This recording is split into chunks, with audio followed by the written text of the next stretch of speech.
Today on RUTV, we take a look at women in sports. And then we'll head on over to Pop Corner. So don't look away because it all starts right now on RUTV.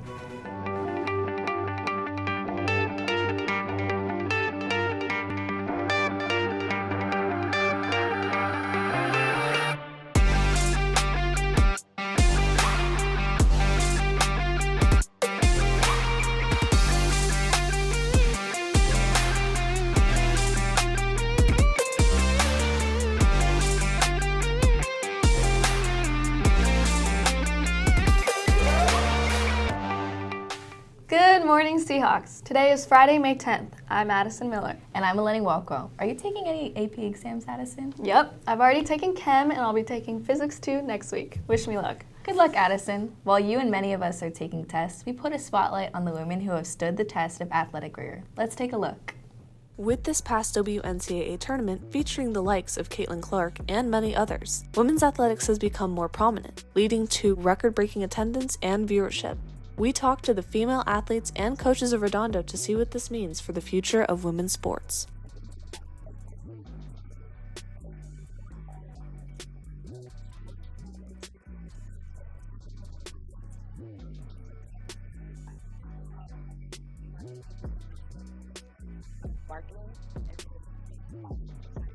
You see ESPN showing more things. You see more females in general on TV. It has attracted not just female viewership, but just your typical athletic fan that enjoys sports.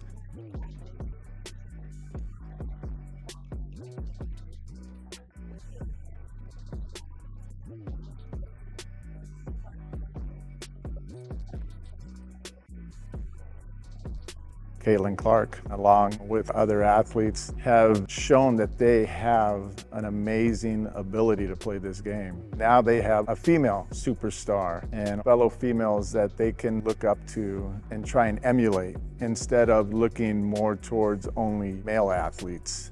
With Caitlin Clark at the forefront of women's athletics and its rise to prominence, it is predicted that the impacts will soon reach past viewership. What I think it means for our players is that it allows them to know that they will have a chance to have an equal opportunity like the men do.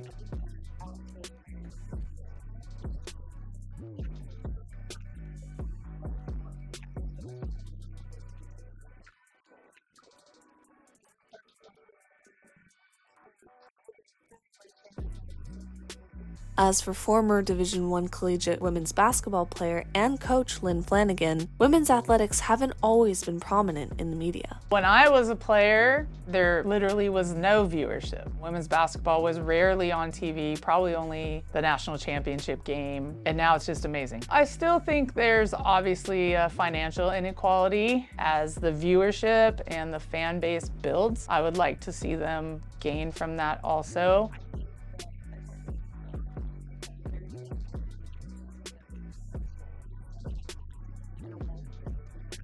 I think there's probably still a lot of discrepancy at the mid-major and lower college levels between men's and women's sports. So, that's always going to be a battle.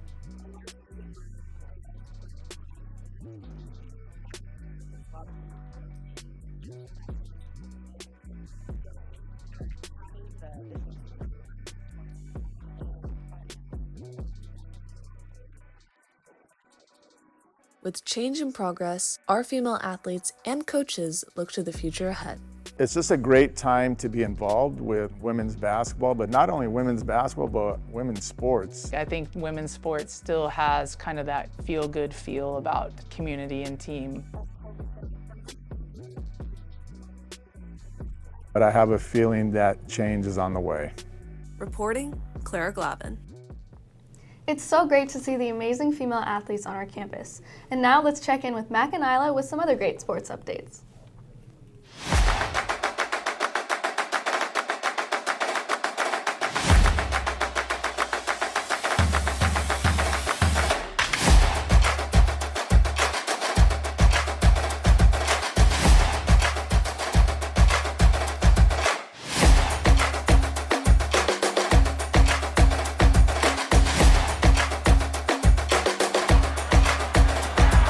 Welcome back to RUTV Sports. I'm Ella Rogers. And I'm Angelina Candido. Last Saturday, our track team competed at CIF prelims. Our girls 4x1 team consisting of Jola Phelan, Mia Coleman, Haley Gavin Wences, and Kiele Yokogawa got a PR of 47.99 and qualified for finals. Mia Coleman also ran a 12.09 and earned an automatic qualifier for finals this weekend at Moore Park. In addition, the girls 4x4 ran 3:57.31, placing second, also qualifying themselves for finals. On the field, Camila Brennan and Arden Fazeli qualified for pole vault, with Arden also qualifying for the long jump. Good luck. Unfortunately, on Tuesday, girls lacrosse lost the CIF semifinals 7-12 against Foothill.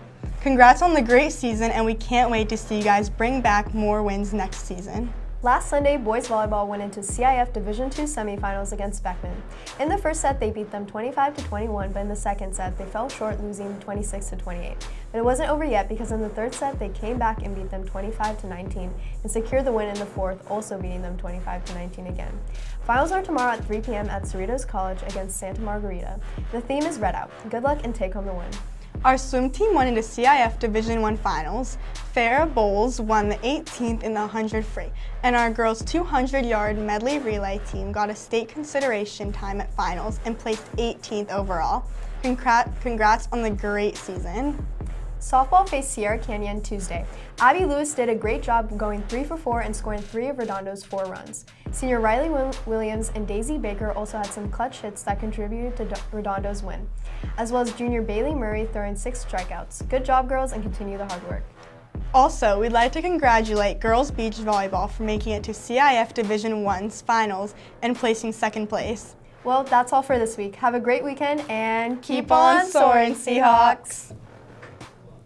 Thank you to our amazing athletes for showing up on the field. Now, we look to see what new things are showing up in the sphere of pop culture. Let's check in with Kendall for more. Hey Seahawks, I'm Kendall, and welcome back to Pop Corner. This past Monday, fashion's biggest event, the Met Gala, took place in New York City, with stars like Kendall Jenner, Gigi Hadid, and countless others dressed to impress in outfits inspired by this year's theme, the Garden of Time. Zendaya took her role as one of the gala's co-chairs to the next level by walking the red carpet not once, but twice in 2 dark-colored ensembles that had social media users in awe. Viewers were less impressed with Doja Cat, though, and were quick to slam her outfit as disrespectful to the Met Museum and very off-theme, comparing it to a long, wet t-shirt. Kim Kardashian also faced criticism for her stylistic choice to accessorize with a small gray cardigan that ruined the whole dress, according to one Twitter user. In other news, Noelia Voigt, the most recent crownee of the Miss USA pageant, has reportedly resigned due to mental health issues only 6 months after her crowning in November of 2023. In an Instagram post, Voigt announced her resignation, stating, "Deep down, I know that this is the beginning of a new chapter for me, and my hope is that I continue to inspire others to remain steadfast and prioritize their mental health." This is the first time a Miss USA winner has ever relinquished her crown since the pageant's creation in 1952, and as one would expect, Voigt's decision has been met with a mix of both praise and criticism. However, regardless of how fans are feeling, her choice has given the runner-up, Miss Hawaii, the opportunity to share the Miss USA crown. Finally, as many of you probably know, rappers Kendrick Lamar and Drake are currently beefing and have been very publicly slandering one another via various diss tracks the past several weeks. Their fight began back in October of 2023 when Drake released his song First Person Shooter, featuring fellow rapper J. Cole, where the two claim that, along with Kendrick Lamar, that they are the big 3 names in rap culture. In response, Lamar collaborated with artists Future and Metro Boomin to release Like That under Future's record label, where Lamar snapped back that there is no big 3, it's just Big Me. J. Cole then released a diss on Lamar, which he promptly deleted and apologized for. On the other hand, Drake released 2 diss tracks, including Push-Ups and the song Tailor-Made Freestyle, which was only taken down after representatives of rapper Tupac threatened to sue Drake for AI generating the late rap icon's voice, along with Snoop Dogg's without the artist's consent.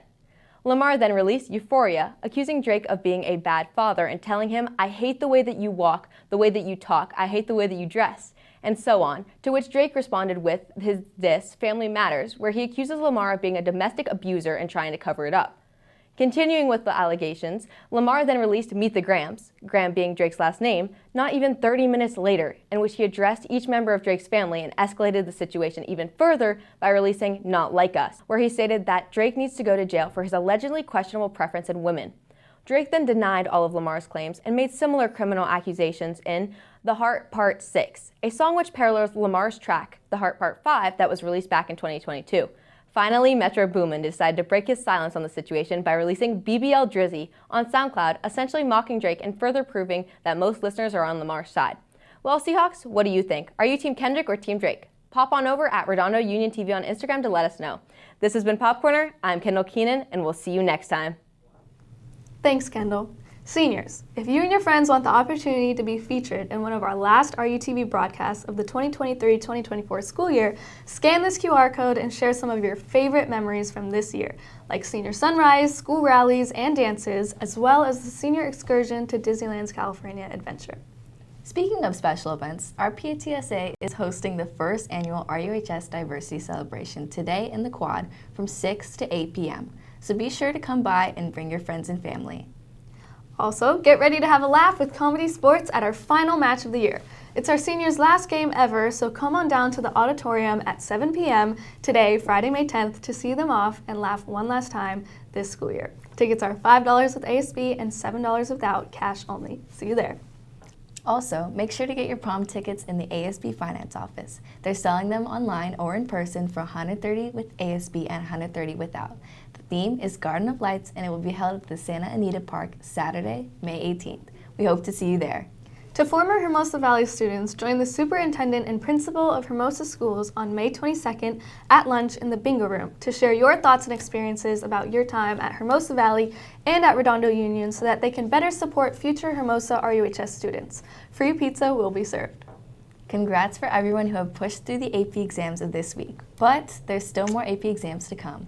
Lastly, AP tests start up again next week with AP Calc, AB, and BC, and AP Pre-Calc on Monday. Good luck to all of you. I know I'll need it. Me too. Well, Seahawks, that's all for this week's broadcast. I'm Addison Miller. And I'm Melanie Wankwo. Have a great weekend, and remember to keep on soaring, Seahawks.